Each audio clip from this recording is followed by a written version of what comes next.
Welcome to my first series tryout of book versus movie. I was inspired to do this series by another YouTuber called Nostalgia Critic, who has made various content over the years, but it's usually about reviewing movies. And one of the things he used to do was old versus new, where he would compare the old movie to the newer movie.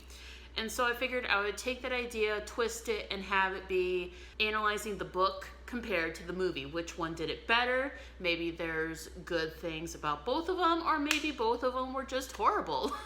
So I kind of want to see how this goes. This is going to be a video that I really want your feedback. If there's anything I could do better, if there's something you didn't like, if there's something you did like, please let me know down below. I am definitely playing around with this as well, so none of this is for sure what the layout is going to be. I just kind of want to experiment to see if this is something that I enjoy making and if this is something you enjoy watching. I don't know if it will happen with this video. We'll find out as it goes when I go to edit. But what I would really like to do is start it off by doing a summary of what this is about. I'll try to read the book before watching the movie. Actually, I'm pretty sure that is what I'm going to do. I'm going to read the book before watching the movie. And then whenever I react to the movie, I'll put those little snippets in throughout the video so you guys can see that. And then kind of give you guys my overall impressions of how I like the characters, the plot, if there were certain little details that I liked better in the book or like them better in the movie, I'll let you know, and let you guys know which one won over, the book or the movie. For this first installment, I decided to do the Halloween tree because I recently read the book. It's pretty fresh in my head, and I just want to give it a try and see how this goes. I will say I have seen this movie once, and what I would like to do in the future is to have not seen the movie at all. So we'll see what happens with that, and otherwise, let's get on with the video. There's a school bus in the tree? They're just setting up the scene, but there was a school bus in the tree. That was weird. Whatever. Oh my god! Leonard Nimoy is the voice of Mount Shroud. Oh my god, that's so awesome. I thought I recognized the voice. Oh my god, that makes me so happy. I love Leonard Nimoy. Oh, love you. Okay, so just starting off, one of the things, I didn't mention this in my book review, but one of the things I kind of liked was that all of the characters were boys and that they had all those creatures, whatever, and one of them was a witch, and it was a boy that was dressed up as a witch. So I thought that was kind of cool, how weren't really doing gender things. Well, guess what this movie did? They made the witch a girl. I mean, it's fine. I get it. I want to be a witch too, but it's just, that was some little tiny detail that I really liked about the book, and they changed it. Oh, Pip's gonna kill me for being late. Tom Skelton, he's got like 8 clocks in his attic that are all working. It was kind of weird, but okay. Where are the jack-o'-lanterns? And the corn shucks on the porch? And monsters clinging to the roof? Something's wrong, awfully wrong. I'm already getting emotional. After reading the book, the kids went over to Pippin's house and they can tell something's wrong because the decorations aren't up. It's just really sad because, like, from what they're kind of saying in the book is that Pippin went to the hospital to get his appendix out. I always kind of get this impression that he's been, like, sick and don't know what's wrong, and, like, it looks like they started to decorate or they just don't have the energy to decorate because their son might be dying, and it's just so sad. It's just so sad. Okay. Oh, he's getting loaded into the ambulance. Oh my god. That's so sad. They did not have that in the book.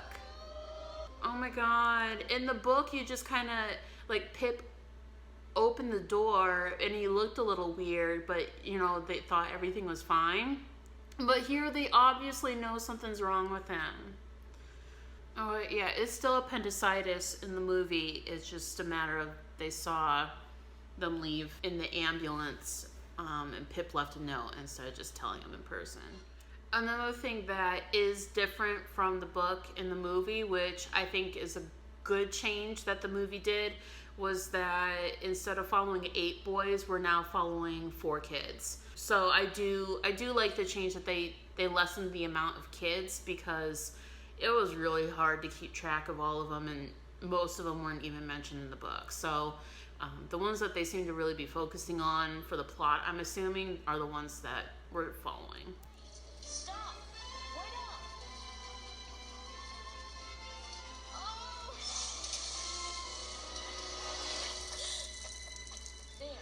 There's the shortcut. Not the ravine. Got any other shortcuts to choose from, Tom? What I tell you? Look!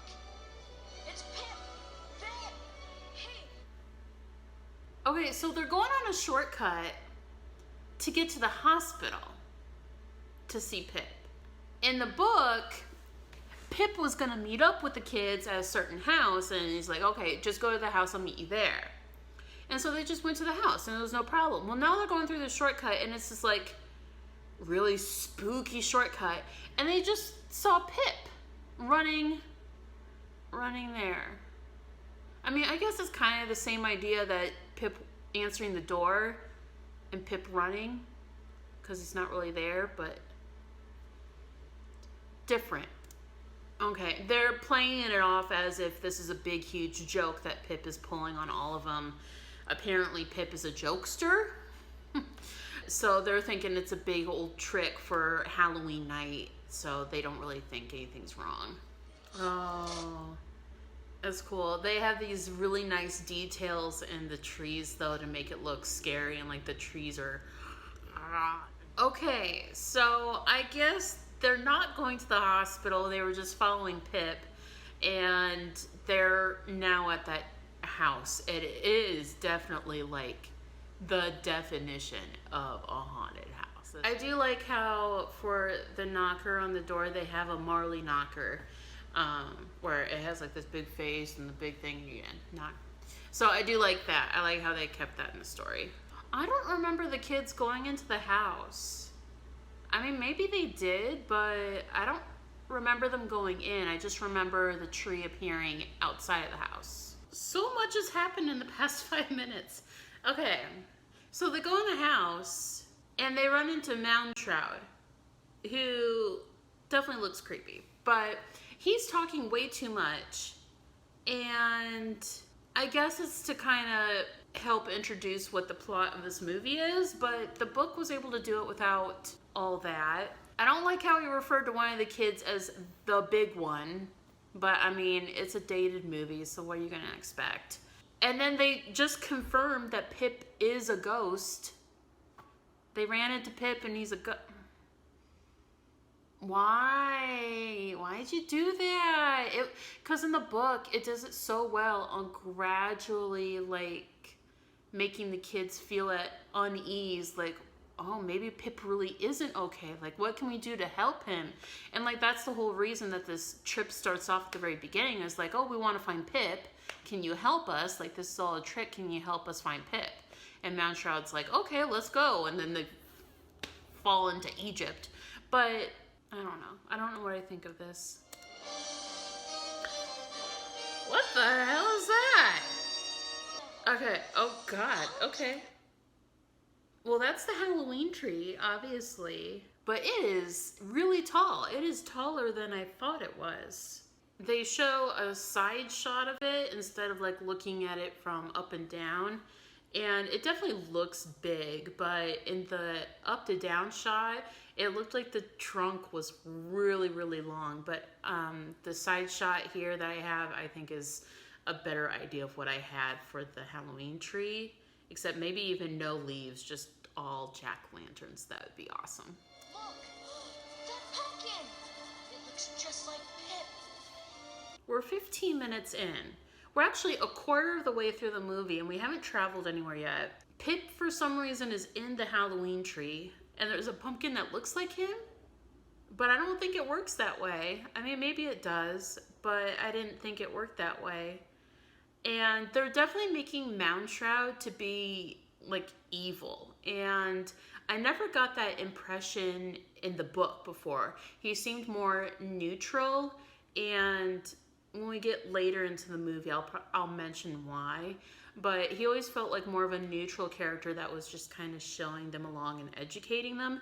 And here they're kind of like trying to make it evil. Like, he's trying to stop Pip from doing anything and is trying to get Pip. So I don't necessarily know if I like that twist.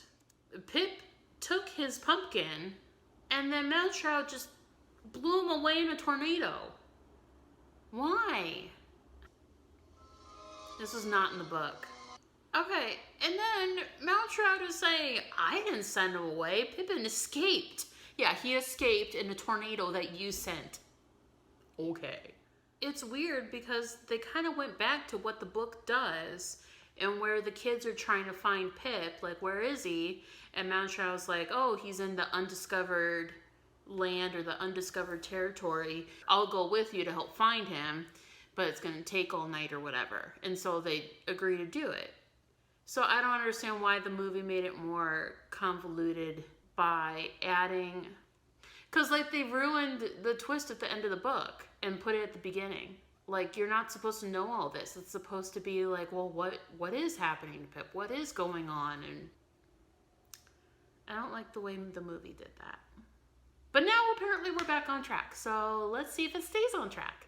So the kite that's created to fly them through time is actually pretty similar to what I had envisioned in my head. Maybe it's because I watched the movie before, but this is spot on. I do like how this was done. Yeah, this is all working right with the kite, about how they make the tail, so I like that. That's kind of sticking to the feeling of the book, in my opinion. I will say I like how the spirits are done in the Egypt world. It looks pretty creepy. Oh, he's been dead for 67 years. So, what's he doing here? Once a year at the Feast of the Ghosts, we invite him out to sit with us. That's totally not what the book was. Like, this is so different from the book that I'm, like, doubting my memory of the book. Because they have the mummy out there sitting there, and they have a feast with him, and that's not how it was in the book. In the book, they were burying them and giving them treasures and burying them with their things. It wasn't this.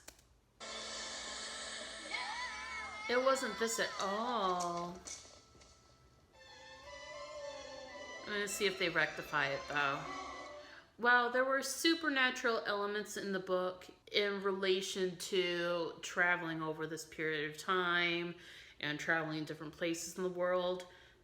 There weren't actual, like, things that were talking, and right now the kid's being dragged by a piece of the fabric that mummies are wrapped up in. He's being dragged along by that, and I'm sure it's like adding a spooky factor to the movie, especially for kids, and they're trying to drag out the time. I'm assuming that's what this is. It's just filler. Okay, this whole talk about Dane being killed by night and talking about the different seasons and whatnot, that was in the book, so I'm glad that they're on that. It's like they're going back and forth between being on the book and not on the book. Okay, they're kind of back on track. They're showing Pippin the sarcophagus. They're having more interaction, but it seems to be more on with the book than with it just making up its own thing.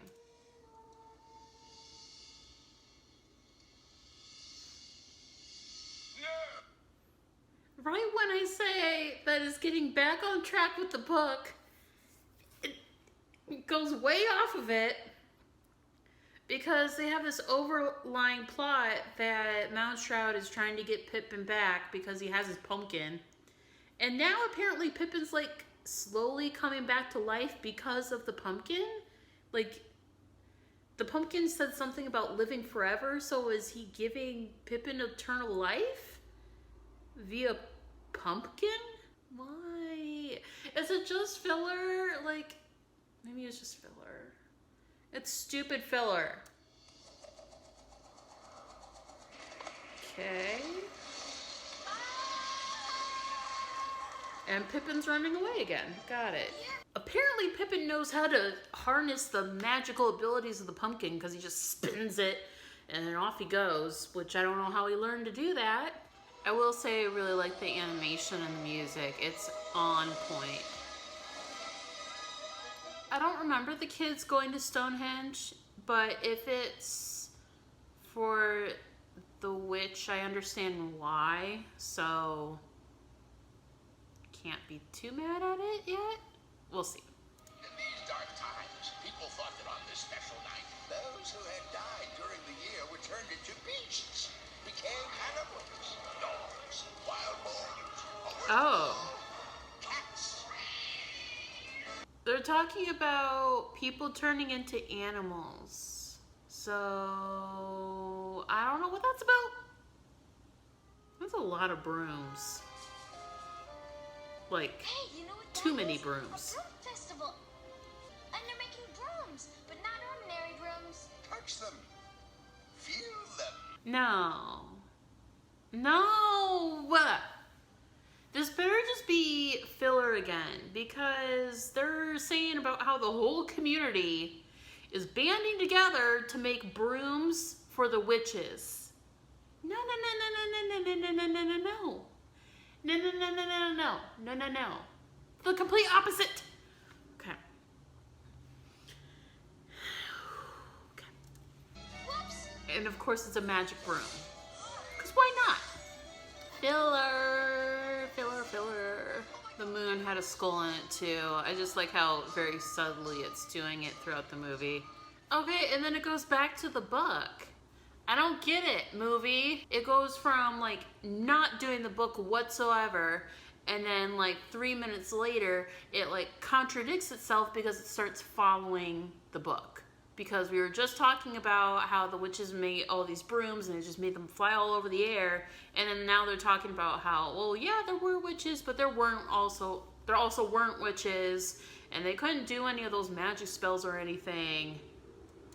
You know, it almost seems like they did the animation per the book and then realized that it only provided like maybe 35 minutes or so, and like, well, we need to make this into an hour. So then they put in footage where they needed to add in more, even though it didn't mesh with what they had already made. That's what it feels like.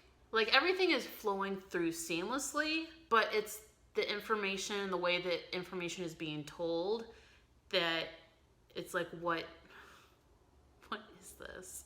They're trying to make it seamless, but after reading the book, it's weird. It's weird. Very curious about this one because they haven't really, because in the book, it's supposed to be a gargoyle. And in the movie, so far, they've only referred to him as a monster, but they haven't really delved deep into it. At first, he was wearing a mask. Kind of looked like a werewolf mask, but then it kind of had the horns as if it was a gargoyle. So I can't really remember what it does. So let's see what the movie does. Again, soundtrack on point. On point. So good. There he is. The imagery is great too. Yeah, they're still referring to the kid as a monster, but they're now at this, looks like being church built thing, and Monstro just said sanctuary. So it's making me think gargoyle slash maybe going for a kind of Quasimodo thing rather than gargoyle. Let's see. Again, the beginning part of this is so different from the book. Mount Shroud apparently can't go in the cathedral, I'm guessing because it's a holy place, and he's making the kids go and get Pip for him. I mean, this looks cool, for sure, but it's not what happened in the book. They're building it by running around the place and the stones meet their feet. It looks cool, but that ain't what happened. They finally said gargoyles. Oh my god, that took way too long. Again, back on book with Pip being one of the gargoyles. Here. That's it. Get the pumpkin.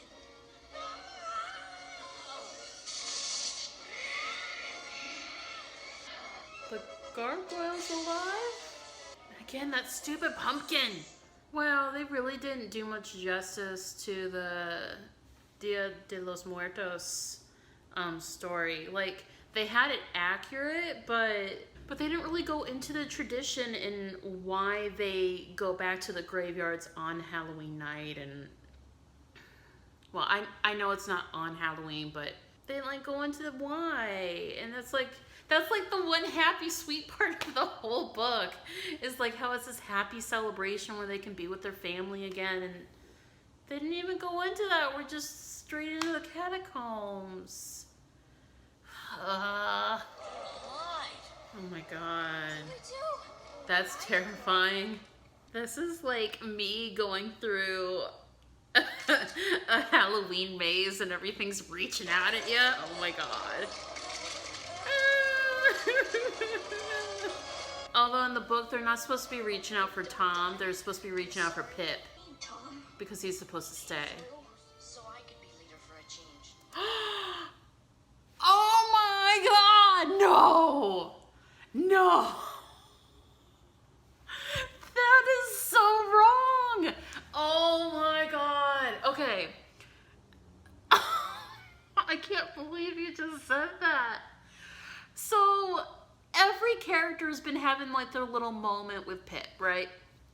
And Tom, who like, he is kind of the main character that we're following in the book, he's interacting with Pip now, and he's like, I feel like this is all my fault. I had always wished something would happen to you so I could be the leader of the group. Can you believe that? They actually did that. Oh my god, that's not cool. He wished something would happen to him just so he could be the leader? That's messed up. That's not in the book. That's messed up. What's happening? Pip, no! He's dead now, because you wished him dead. This is not how it happens in the book. This is not what happens. I got to him first. I won. Sorry, this never was a contest. Pip's rent was past due. It's simple and plain. With his illness, his rent came due, and there was no payment. He's mine now. They are making Moundshroud to be so evil, and it's totally not how it goes down in the book at all. Yeah, and in the book, it's actually Moundshroud's idea. Not necessarily idea, but like he leaves it up to the kids to make the decision. Like, hey, this is the end of Pip's time, but if you really do love your friend that much and you really do care that much, there is another option. You could give 1 year from the end of your life for Pip. And he says, you know, be careful, make sure you make the right decision. And the kids decide, yeah, we want to do this for Pip. Okay, so he does warn them. I just played it through, so that is accurate to the book. Although they're really pumping up how awesome Pip is. I mean, like, Pip was like a good kid in the book, but they're making him out to be like, he is the best kid ever. Like, he is Kid Jesus, and if we don't save him, like, we're horrible people. Ugh. Okay, and they're on point about eating a part of the sugar skull. They just did things a little out of order. He's supposed to still be at the end of the crypt thing.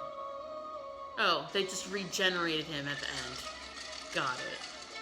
Yeah, and so now at the end of the reveal, like, they're like, oh, well, you know, I had my appendix out, and for a while they thought I was a goner, and all the kids are really emotional, and it's just like, I think it would have been a better payoff if you hadn't done the whole I'm getting my appendix out thing. If you hadn't put that answer already at the beginning and had just let it build up like something's wrong with Pip.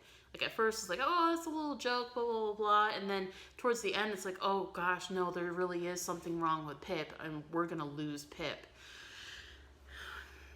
Maybe they thought they needed to spell it out a little more for kids, but sometimes you really don't.